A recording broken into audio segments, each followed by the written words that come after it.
Ka-planters, ituturo ko sa inyo yung step by step ng pinakasimple na pamamaraan na maaring hindi ituturo sa inyo kahit ng Google o kahit ng mga taga DNR kung paano yung tamang reforestation o kaya naman ay ang biodiversity regeneration na tinatawag. So paano yun? Mula sa kalbong kabundukan, magsisimula tayo sa wala na puro damo lang ang tumutubo, puro kugon lang, puro talahib lang ang tumutubo.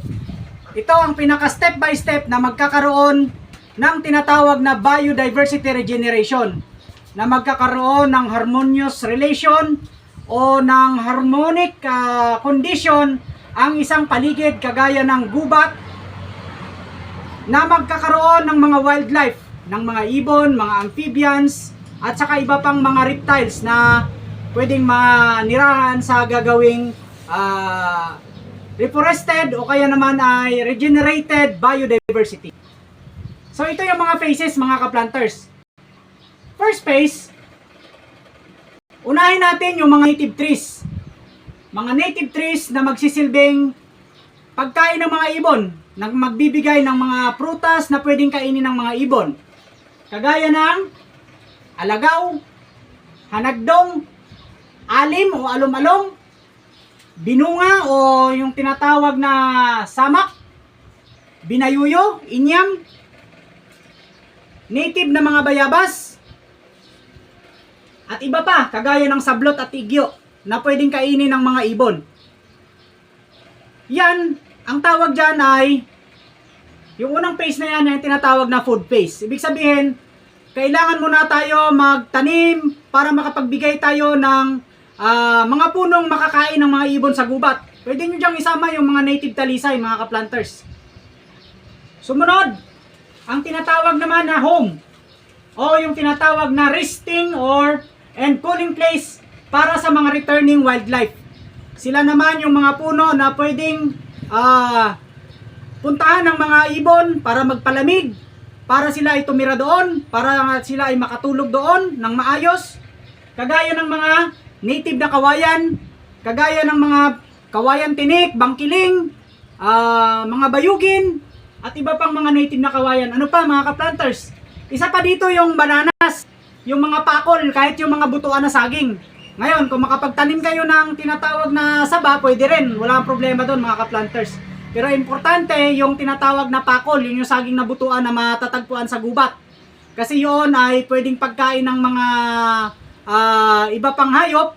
Tapos, yung pinakabuto nun ay tumutubo din, pwede rin ikalat ng mga ibon at saka mga iba pang wildlife na nasa paligid. Ano pa? Fruiting vines. Yung mga baging na namumunga. Kagaya ng susong kalabaw, mga iba pang mga baging na nagkakaroon ng bunga. So yun.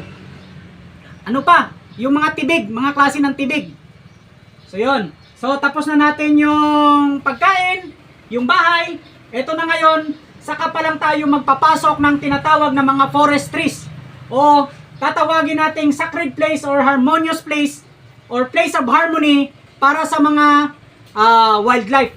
So dito na natin ipapasok yung mga forest trees kagaya ng mga lawaan, mga giho, agarwood, dao, lamyo, tangili, kamagong, yakal, balakat, at iba pang mga matataas o towering trees na pwedeng tumubo sa gubat, mga ka-planters. So yan, yan ang magsisilbing taguan ng mas maraming wildlife pag nagkaroon na ng place of harmony. So dyan na sila magtatagpo-tagpo, hindi lang mga ahas, mga bayawak ang babalik dyan, maging mga baboy ramo, mga ibong ligaw, mga ibong gala, babalik na dyan sa gagawin nating reforested area o yung tinatawag na reforestation na, mga ka-planters. Lastly,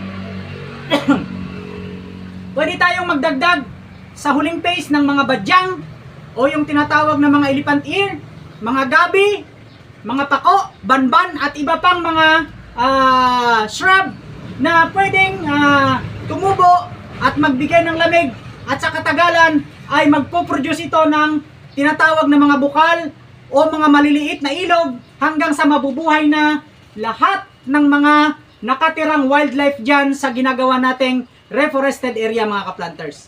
So sana nakatulong po sa inyo, hindi agad natin agad-agad tatargetin kasi ang ginagawa ng iba, pag sinasabing reforestation, tanim ka agad ng puno. puno ng kahoy. Which is, ang nangyayari, kapag nagtanim tayo ng puno, sa 100% na itatanim natin ang mga puno, ang tumutubo lang doon, tumutuloy lang doon, baka wala pang 20% dahil wala tayo sa tinatawag na phase of reforestation. Hindi agad tutubo yun. Sinasabi ko sa inyo, magtanim ka ng yakal doon, hindi yun tutubo. So, unahin natin yung mga importanteng mga native na puno at saka magiging tirahan ng mga wildlife, ng mga ibon para mabuhay ulit yung kalikasan. Hindi natin agad irerekta, lalo na huwag tayong mag-introduce ng mga invasive species o mga introduced species sa Pilipinas kagaya ng mahogany pagka-reforestation. Huwag mga ka-planters, ito ang sundan natin, yung phase of reforestation. Salamat po mga ka-planters, sana nakatulong.